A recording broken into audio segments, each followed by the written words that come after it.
A very happy and a warm afternoon to all my dear students and colleagues, and welcome to the International Igniting Minds lecture series as a part of International Teaching Week organized by Jagran Lakecity University, Bhopal. I'm actually short of words to express my gratitude for the guest speaker for today, sparing his valuable time at such an early hour at his day. The eminent professor of history, Dr. Edward Lee. I welcome you, sir, on behalf of Jagran Lakecity University, Bhopal. Dr. Edward Lee has a rich experience of 36 years in the university classroom at Winthrop University, Carolina, USA. Being an expert on a plethora of topics, he serves as a media commentator and has been featured on NBC News, CNN, and National Public Radio, to name a few. He also has 15 books to his credit, including 2 on America's Vietnam experience. His third book on the same is anticipated at the end of this year. So, without taking another extra minute, I invite Dr. Edward Lee to share his worthy words of wisdom on the topic, Lessons from a One-Room Schoolhouse. We welcome you, sir. Well, good afternoon. It's great to be at Lake City today, and I told people the last week that I would be with you, so I've been excited about it. And recently, I had the opportunity to take a virtual tour of your campus. It is magnificent, a modern campus, and it radiates energy. That's the impression that Lake City makes, and creativity. I was very envious.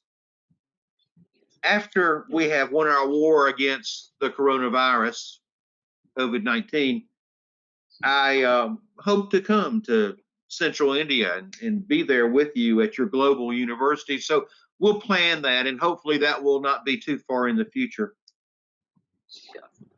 Classes are underway at Winthrop University. It's located in the Piedmont part of South Carolina.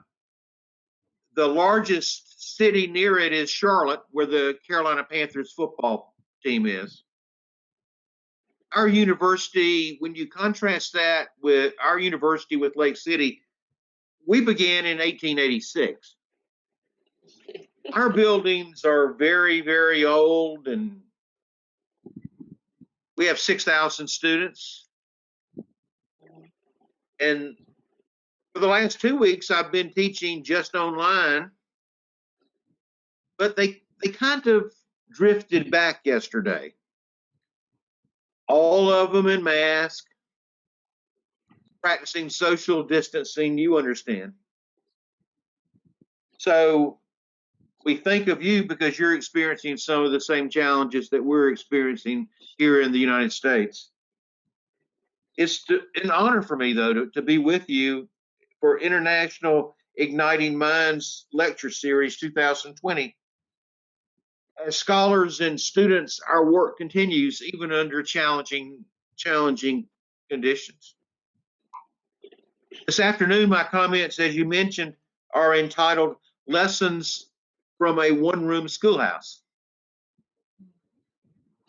You know, I don't teach in a one-room schoolhouse, and you don't teach in a one-room schoolhouse, and I've seen the evidence of that when I took the virtual tour of Lake City. You and I have smart classrooms, and we have modern technology. Look at us this afternoon. But let's get in our time machine for a few minutes, and let's lock the door of our time machine, and let's turn the wheel, and let's go back to the days of one-room schoolhouses.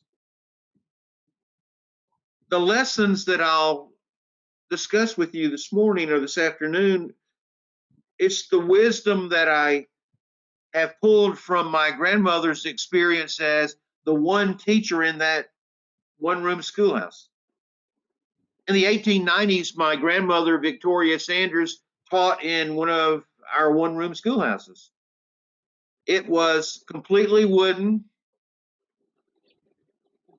They had no air conditioning. They had no electricity. The heating system was a wood fireplace. The students were all ages in a one-room schoolhouse. And one of my cherished mementos is a picture of my grandmother from 1897. Victoria Sanders was her name, and she's sitting in a chair outside of that one-room schoolhouse, and all around her are her students. And it's a very modest environment. But there's much wisdom that we can gain from one-room schoolhouses. And so that's why when we talked about what the discussion would be this afternoon, I said, let me talk about one-room schoolhouses, because there are nuggets of wisdom that we can still take from that experience from the 1890s. Oh, times have changed. Times have changed in my country since the 1890s, and in your country since the 1890s. Independence has come finally. But the lessons we can learn from one-room schoolhouses are timeless. And they can be meaningful to all educators. You and I are educators. It doesn't matter whether we have administrative positions or not. And it doesn't really matter what we do on that campus. We're all educators. And that's true in your nation, and it's in my nation. Well, the time machine is going back to the 1890s. South Carolina. In the 1890s, South Carolina had only completed the American Civil War 3 decades. The American Civil War that you've all heard of was a crushing defeat for the South. And South Carolina paid a terrible price. Everything was devastated, everything was destroyed. And they had to kind of climb back. And by the 1890s, they were still climbing out of defeat. And the farming community where my grandmother taught was called Guthriesville. And if you were to travel down there in a car, there's no sign down there now. There's no one-room schoolhouse down there now. There's really nothing down there. And the people all work in other cities. They don't farm anymore. But in the 1890s, the students that she taught were the children of farmers. And she taught them all ages, at that one-room schoolhouse. So let me share with you 10 lessons that you maybe can take with you. And I remember them because my mother, who was a teacher, told me what her mother, who was Victoria Sanders, told her about teaching. And so these are 10 lessons from a one-room schoolhouse. Number 1, know where you are. Know where you are, know your environment, know your location, know the local economy, know the local families. In my grandmother's time, she made home visits, and she visited the farmers in their homes. And she knew when they had bad harvest, and she knew how many little brothers and sisters there were. So number 1 lesson from a one-room schoolhouse, know where you are. And let me add, one of the social studies, of course, in this country is geography. And we don't teach it as well as we should. I encourage my students in 2020, I tell them this the first day of class, go somewhere. Now, my students go places. They go shopping, or they get in their cars and they go somewhere to a concert, but that's not what I mean. Go somewhere. And so one of the lessons from a one-room schoolhouse is know where you are as you begin, as the trip begins. The second lesson that my grandmother, Victoria Sanders, taught her students, know your subjects. And she taught them all: reading and writing and arithmetic. There were primitive maps on the wall. And I like to think that she would probably point out on the maps India. I would like to think that she would point out Russia. I would like to think that she would point out other states in this country. And I would hope that she would do it with authority. The people at my university who are going to be teachers, I always tell them, if you don't know your subjects, the students will figure that out. If you don't know your subjects, you won't fool them for very long. And in my grandmother's day, if you didn't know your subject, the day would be long because the students would lose interest quickly. So the second lesson from a one-room schoolhouse, know your subjects. If you don't know your subjects, everyone will know, and your credibility will be damaged. And you'll probably be forced to move on to another environment. The third lesson from a one-room schoolhouse, know your destination. Know where you want to take your students. Know your destination. Have clear, realistic goals. In this country, we test all the time. We test students in our public schools. I test students. I'm getting my students ready for their first exam, which is going to be the 25th of September. So we test people, but you know, we need to have realistic goals. Now, what my grandmother did is she looked at students and she knew where they were, and she knew who their parents were, and she knew them. And I like to believe that she could look at their eyes and engage them by looking at them, and they could communicate, and they knew each other. And she could map out a route that she was going to take them. Her plan, where she wanted to take them in life, their realistic goals. She needed to plan. You plan. I plan. Everybody on Lake City's campus plans. Every administrator plans. When I began my career 35 years ago, I was amazed that planning was a year in advance. And now we do it on a university campus 5 years in advance.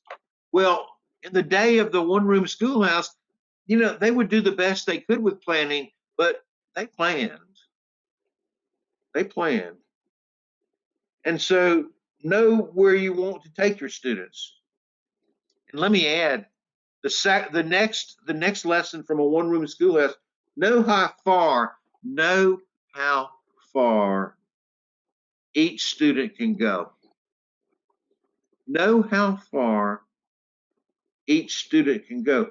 You know, they're all different. They're all different. I have found throughout my career, and I taught in public schools before I went to graduate school, every student's different. They're shaped by their environment. They're shaped by their genes. They're shaped by their experiences. They're all different. I have 2 grandchildren who are very young. One starts preschool, very much preschool today. I think often about, he's little, but he's going to be shaped by COVID-19 in a way, because children understand what's going on in their world. That's true about 2-year-olds, and it's true about 18-year-olds, and it's true about non-traditional students who are 55. Because, you know, we're all kind of under the influence of whatever's going on in our world, so we need to know how far we can take them. This is an unusual time in 2020, but we need to have a plan, and we need to know how far we can take them. And I guarantee you, my grandmother took them as far as she could. So know how far each student can go. The next lesson from a one-room schoolhouse. Know who can make your life miserable. I've got to explain that one. Know who can make your life as an educator, miserable. You know, in a one-room schoolhouse, like the photograph that I have of my grandmother with all of her students of all ages around her, some adult took that picture. So adults came through, and there were administrators. And they didn't teach in that one-room schoolhouse. She was by herself, but there were administrators who came by, and there were reports that were required. I think reports have been required in every country since education began. And my grandmother had to compile reports. And in South Carolina in the 1890s, they stopped school when it was time to pick cotton. And then they came back after the harvest and they tried to resume and pick up the pieces. Now, I think that's tough, but you need to know who can make your life miserable. Realize that everyone has a boss, even teachers in one-room schoolhouses, even educators in smart classrooms like you and me. We all have bosses. And there is a bureaucracy in education. There is a bureaucracy in education. I imagine there was one in the 1890s. I can guarantee you there's a bureaucracy in 2020. There is a bureaucracy. There are reports to be filled out, and sometimes there are heads to be counted, and we have to figure out, do we have enough students for that class? So know who can make your life miserable. The next lesson. This is the perfect one for the follow-up lesson from a one-room schoolhouse. Know who can make your career a joy. Know who can make your career a joy. Have mentors. Have mentors. All of you had mentors. I had mentors. And I finished up that Vietnam book right before the fall semester started. And in the acknowledgments part of the book, I wrote about my mentors. Now, a lot of my mentors have become deceased, but I mentioned their names because they helped influence my career. So they made my career succeed. And that's true about teaching if you're at the beginning of your career or the end of your career. Know who can make your career a joy and thank them. Acknowledge them. Have lots of mentors at every stage of your career.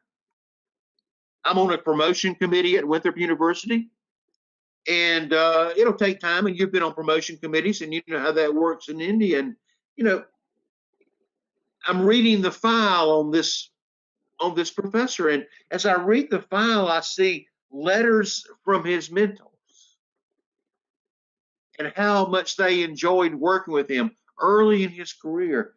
One of the lessons from a one-room schoolhouse, know who can make your career a joy. In my grandmother's day, farmers would come by the school and they would bring watermelon or other fruit, or they would bring cakes for the students to have for dessert. And that would make the students happy. It would make my grandmother happy, and she became joyous. So know who can make your life, who can make your career joyous. There are a lot of people who can. Thank them. And they become friends. I know a lot of my mentors, a lot of my early mentors became friends. Well, the next lesson from a one-room schoolhouse. This one, I think, was true in 1897. I think it's more true in 2020. And in the questions and answers, you can comment on this if you'd like. But let me tell you what this lesson is. Watch what you say. Watch what you say to your students. Watch what you say to your students. Before we began this afternoon, I mentioned that I had answered several emails from students overnight, and we're in the third week of the semester, and we've got a test coming on the 25th, as I said, and some of them are getting anxious, and one of them asked me 5 questions yesterday. And you know, I answered 5 questions because we can't roll our eyes and say, how many times have I told you? I think that would be rude. And I think probably in today's environment, they would tell their parents or they would complain to an administrator, and it happens. And so be careful what you say. In my grandmother's day, and remember, they were coming out of the American Civil War. It had just ended 30 years earlier. Her father fought in the American Civil War, so it was recent, current events. She had to be careful in the classroom that she didn't say anything about the federal government because, you know, the federal government defeated the government of the South in the American Civil War, and, you know, the war ended with defeat. And so watch what you say. Watch what you say to your students. Watch what you say to your colleagues. Watch what you say to members of the community. When I started teaching almost 36 years ago, I didn't have any children then. I was married then, but I didn't have any children then. And my wife and I said, well, where do you want to live? And I said, well, I think I probably want to live close to campus, but not in the city where the campus is located. And that is exactly what I did. I wanted to be a little bit distant from the community. I wanted to be a little distant from the campus so I didn't bump into students in the store. And I didn't want to, you know, outside of class, I wanted to be careful and have a little bit of privacy. So watch what you say wherever you are. Watch what you say even when you think you're alone. Because you know, in 2020, we're never alone. Let me continue the list of lessons from a one-room schoolhouse. This is the natural one to come next. About 5 o'clock yesterday, I thought, you know, I'm going to quit. And I'm going to stop and I'm going to turn my computer off. And I'm looking forward to being in Lake City tomorrow, and I want to kind of get ready for that. And so I got ready to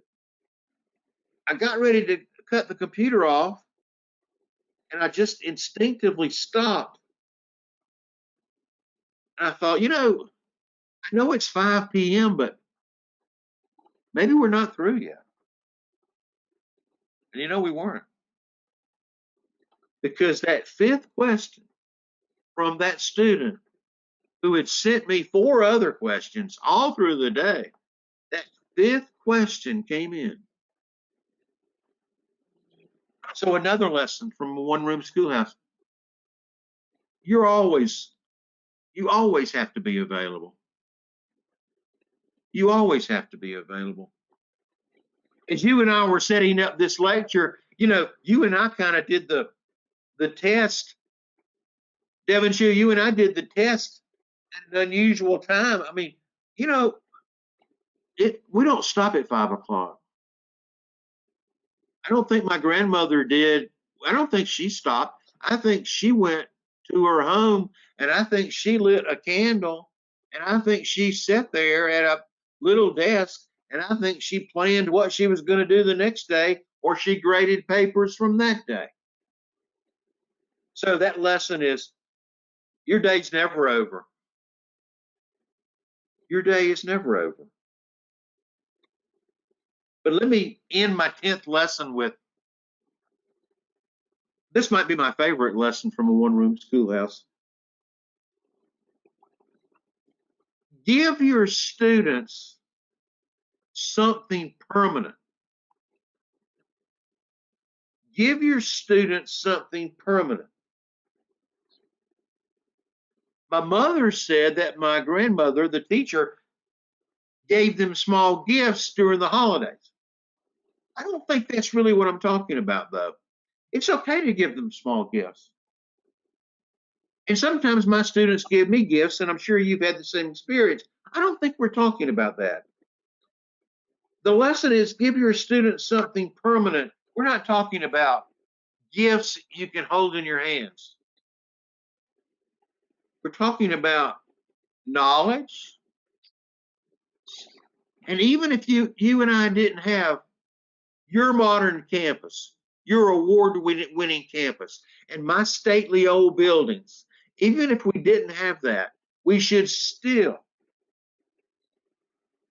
even in the age of coronavirus, give our students something that they intellectually can take with them. That's the gift. Give your students something permanent. I try to talk about the world beyond my hometown. I try to talk the world beyond my campus. I try to encourage my students to go beyond campus. One of the things that I urge my students to do is to study internationally. And you know, they miss that because they've not been able to do that since March. But I'm going to encourage them to come to Lake City. They need to come to Lake City and they need to be with you. My daughter, when she was in college, she studied in Italy. And before she went to Italy, she learned Italian. We should give our students opportunities to go somewhere because it'll be permanent. And they'll bring it back with them. And they'll pass it on. Those are our 10 lessons from a one-room schoolhouse. You know, I think we timed that about right. We've got some time for questions. I'm doing a lecture, and we taped it yesterday for another group, and they told me keep it 45 minutes, and it was 45 minutes. I was fortunate. This one ended up, it's 30 minutes on the dot. That gives us time for you and me. You know, I'm always glad as I kind of, entertain any comments. I'm always glad to be with fellow educators. And I'm going to say this. A lot of good things are going on in India. One of the courses that I teach is American Foreign Policy. And the graduate class is called The U.S. as a World Power Since 1898. I'll be teaching that in January. The U.S. as a World Power Since 1898. We were kind of like working on that yesterday because we have to get ready for January. And I told the person I was working with, I said, every time I teach that course, it changes. When I taught that course last January, there was no COVID-19. But in March, it abruptly changed. And in March, that graduate class became online. And so our world rapidly changes. We have to be friends. I'm delighted that India and the United States, I'm delighted that Vietnam and the United States, who would have ever thought that Vietnam and the United States could be friends? When I was working on the Vietnam research, I had many Vietnamese help me with it. And, I don't think I could have done it without them. So we're friends. We have to be friends. We must be friends. Now, any comments or questions? Thank you, sir. Thanks a lot. It was a very enlightening session, and the things which you have done, a wonderful comparison with what it was in 1886 and now in 2020. And with the pace of time, we find that the basic remains the same. And we as educators definitely need to make lot of efforts what earlier without much exposure, much stimulation, the kind of dedication your grandmother has given for the education is worth learning for all of us, and to inculcate in our day-to-day teaching as mentors. So thank you, sir. Thanks a lot. and the way which you have made the things into the crux, all those 10 points of one room schoolhouse is excellent, and that would be a wonderful thing which we are going to imbibe it in ourselves, as well as we are going to circulate to all our faculty members to be as one of the part of it. Now the house is open for the question. I request anyone who want to ask any question or talk about it, please unmute yourself and you can put up the question. Yeah, just Rita ma'am, to add to that, I'll request all the attendees if they can just pop in their questions in the chat box available in the right-hand side box to them. We as panelists will be able to share, see those particular questions, and we can take.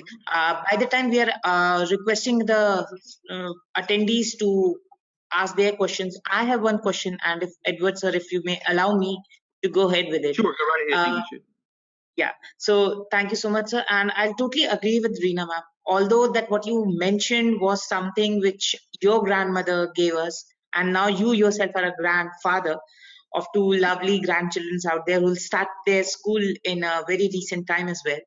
I guess the 10 pointers or the 10 knowledge sessions that, or the 10 knowledgeable facts that we can take across and imbibe. I totally agree with Reena ma'am today that we can take across. Sir, I guess your favorite out of 10 would be one, as you were mentioning in your thing across.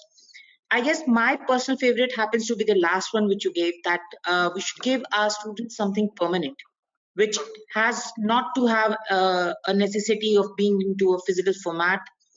It has majorly to be towards the intellectual side, and something that even they can forward across. So that is where one thing which on the ground of sustainability, which on the grounds of things, do you feel that on that particular question itself, do you feel that the moralities or the morals that is there, which your grandmother in one classroom gave across to what is there across, do you feel that moralities or the moral values itself would also carry the same imbibedness or the same thing which the knowledge or the intellectualness has? Well, that's a good question. And one thing I did not mention, and I have to be honest about it. My grandmother's students were all white. They were all white. And a lot of one-room schoolhouses were all white. The students were all Caucasian. One of the things that's changed for the better in my childhood, we in this country were still divided, black and white, African American and white, black and white. In the 1950s, my high school did not bring black and white together until the year I graduated. But now, in 2020, I don't think we talk about it that much. And Nikki Haley, who was our governor and was the UN representative, Nikki Haley is Indian. And when I was mayor, I used to deal with her and go down to Columbia, and she was governor then. And you know, Nikki Haley is female. Nikki Haley is Indian. Tim Scott is a U.S. senator, and he's from South Carolina, and he's black, and he's a Republican. So let me say, answering your question, and this is really for you because you're going to be teaching, I'm going to be teaching a while longer, you're going to be teaching a while longer. It's getting better. Tolerance has gotten better. My students today, I don't ever hear them say anything that could be construed as racist or misogynistic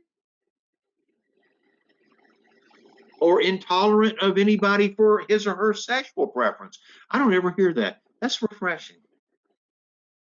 Somebody has done good work. We're changing in a good way, and we're more tolerant. Thanks for bringing that up. And I did want to say something about race, because I think my state has come a long way, but it still has a long way to go.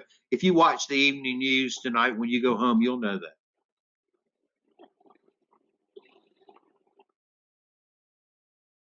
Thank you, sir. So I guess that particular area of that particular question was very well answered. There is a question in the chat box which asks that how or who can make your career a joy? What does that also includes which career opportunity we need to choose across? So I guess an interesting question is there. So does that makes yeah, go ahead, sir. And I don't know whether I understand it completely, but I would say my career was made a joy by a much older mentor who took an interest in me when I was working on my master's degree. And let me say this about my own personal career. I had taught in the public schools, and I had coached in the public schools, and I did it for 8 years, and I decided that, well, I love history and I'm going to go to graduate school. And so I just made a dramatic shift. And so when I got accepted to work on my master's, I needed a friend. I needed a mentor. And you know, he was there. He was there. And he didn't have to be my mentor, but he did. And he helped me. And I appreciate what he did early in my career.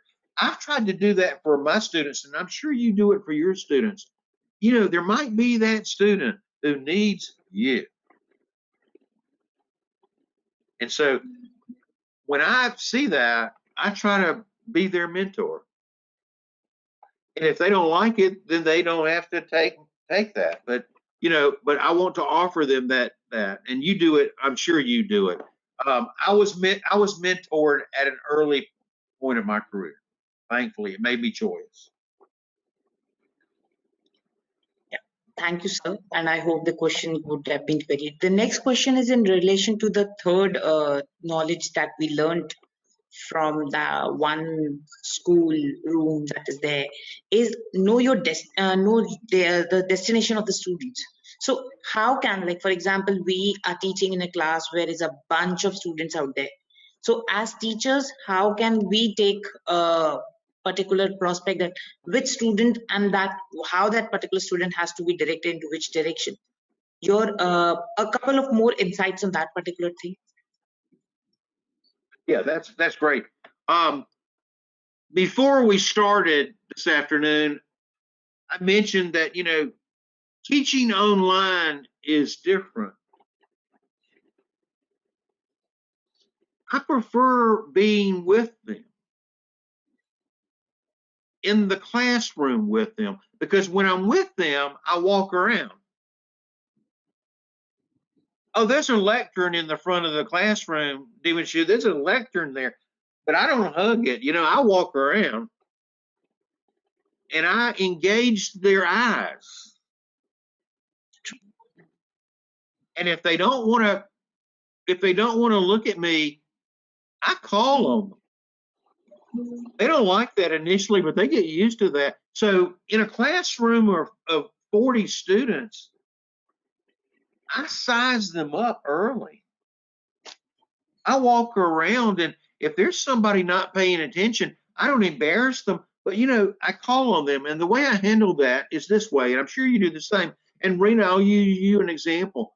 If I call on a student while I'm walking around, I call their name first. I say, Rena. Now, if you call their name first, it gives them a chance to focus that there's a question coming. Also, it gives them a chance to wake up if they were asleep, but it gets them involved. And so even in the age of coronavirus, we can't do everything. This gets to your point. We can't do everything remotely. If we do everything remotely, we're going to lose some. We have to still understand them and where they come from and who they are and where we can take them. Thank you so much, sir. And I guess more than for that, which I can like conclude from your particular answer, can be that even if the environment changes, it is the teachings of this teacher which is there with the student that can like. So it's more of a saying that a teacher doesn't tells you how to cook or how to have a fish. Rather, he tells you how to do the fishing. So Oh, yeah. whichever pond, lake, or sea it is. So they are making you a good fisherman rather than giving the fish in your plate itself. So yeah, thank you so much, sir, for that lovely answer. The Well, let me next give you question. this little addition to it. Sir. Since we're all fisher people here, fishermen and fisherwomen,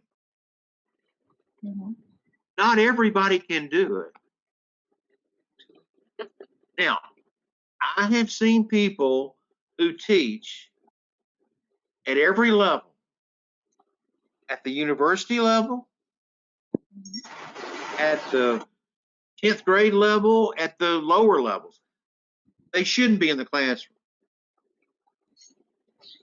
And early in my career, when my daughter was tiny, she used to come to my university, and it was a safe environment on the floor where my office is, and she would walk down the hall and she would kind of like see what was going on, and sometimes classes would be going on. And she wouldn't disturb them, but then she'd come back to me and she'd sit in my office and she would color. And she came back down the hall one day and she said, "Daddy, come with me." And she took me down the hall to the seminar room where one of my colleagues was teaching. And she whispered to me, "Daddy, don't be like that." Now, you understand. And in this country, we would say his expiration date had passed. He had taught much too long. Not everybody can do it, but you're fisher people, you're fisher women and fishermen. I still do it. I look forward to it. And you know, Rena, we know where it is and we know who can do it. Yeah, thank you so much, sir. And I guess one more question is coming, like how far each student can go. So does that is a more towards like limitations or just like removing of the limitations? This is what I tell them, and it's just two words. I tell my advisees when I first meet them, the first time I meet my advisees, we talk about the courses they're going to take, and then I say, "What do you want to do with life?" And you know, sometimes they've not thought about it much. And you know, they're 17 years old and they've never been away from home, and they haven't thought about anything except, you know, what they're going to do Saturday night or who they're going to date. That's all they think about. And so they'll sit there with me and I'll say, "Let's aim high." Aim, two words, aim high. And if they aim high, you know, you can take them a long way.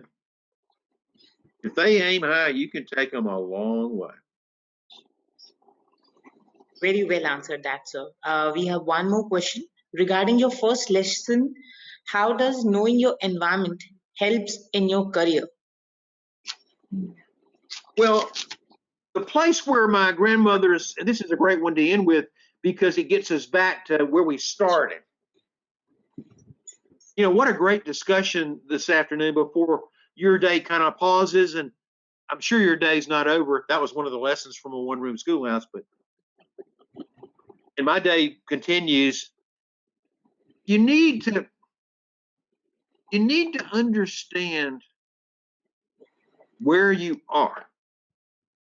When I look at your modern campus, and I looked at it virtually 2 days ago, when I look at Lake City, I think, okay, that's Central India. Let me understand Central India better. And so I tried to kind of do research into Central India. And if you did research into Piedmont, South Carolina, you know, you need to know where you are and where I am. And that student who is sitting in your classroom is going to spend maybe an hour with you. And when you and I communicated the other day about doing a test of the system, you know, you were teaching a class and you had to go teach a class. I understand I had to go teach a class, and, you know, then we kind of got back together, and, you know, that's the way the world works. Sometimes they're not with us. Sometimes we're not together. The students sometimes are not with us. We need to always be sensitive to that. Sometimes they're at home. One final story. My grandmother told my mother that one of her students arrived at school early one morning in that one-room schoolhouse, and the student had her shoes on the wrong foot. The right shoe was on the left foot, and vice versa. And some of the other students laughed at that. And my grandmother, the teacher, said, let's not laugh at her, because she got up in the darkness and she milked cows. And she picked stuff from the garden to eat tonight. And she put the shoes on the best way she could. But she was determined to get to school. So we need to know where they're from, because some of them are from very modest conditions. And that's true here, and I'm sure it's true in India. That was a great question to end with, and that was a great story. And one of the things about the students who laughed at that student with the shoes on the wrong feet, you know, we shouldn't laugh at them. We don't really need to laugh at them. Now, what you can do is you can laugh at them when you get home, but we don't want to laugh at them in a cruel way. If we laugh with them. If we laugh with them. I guess that's a wonderful. Almost an hour. How'd we do? Yes, sir. And I guess that's a wonderful way to end the question answer round. That to laugh is to laugh with, not to laugh on. So thank you so much, sir, for that wonderful session.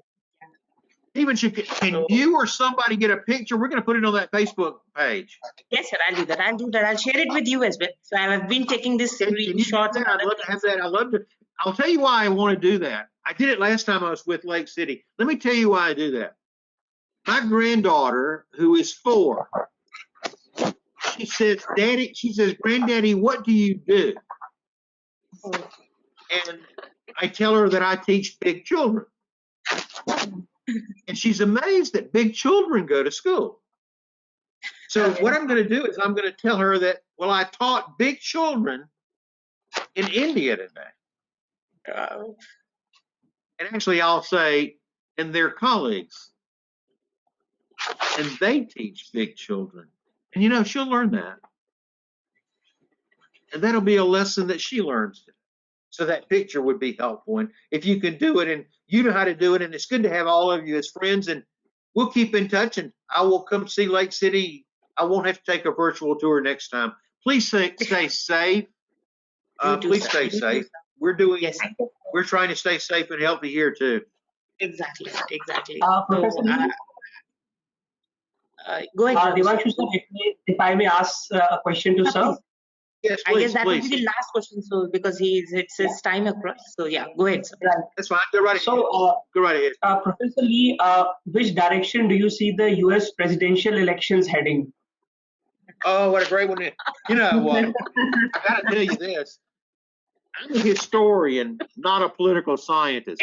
History and political scientists, we're first cousins, but we're not twins. But I'm going to tell you, but I've got to answer that. I spend most of my time in the 20th century, which I think is kind of funny, because the 20th century is when the Vietnam War was, when World War II was, when you got your independence. There's a lot going on in the 20th century. And I've spent most of my career in the 20th century, but I live in the 21st century. So this gets to your question. I live in the 21st century. In this country right now, in September 2020, we're having fights in the streets. We've got a big debate about removing monuments. We've got people who argue about what day of the week is. You know, it's Wednesday. There's probably somebody that's going to say it's Friday in this country. So it's going to be a close presidential election. If you watch the opinion polls, Joe Biden was ahead by 12 points about 2 weeks ago. Never. That's not going to happen that way. I will go out my front door in just a few minutes to take my morning walk, and one of my neighbors has a gigantic Donald Trump flag. There are Donald Trump supporters. It will not be a landslide victory for Joe Biden. There are people on both sides who feel strongly. I would suggest one thing that really gets to your question. Watch the debates that start at the end of this month. If they don't go well for one of the candidates, if the debates don't go well for one of the candidates, that will be it. That will be it. And let's get in touch with each other after November. Thank you. Thank you, sir. Did we get a picture to send my granddaughter? Yes, sir. I'll surely send it across. Oh, I'll that's just great. share it with you. That'd be great. You So send it I'll to me surely Facebook. share it. So I We'll do have this again. taken We'll do couple of- we'll do it face to face. Rena, good to see you again. Goodbye. Goodbye, sir. Thank you so much, sir. Goodbye, sir. Thank you. Thank you all. Thank you, sir.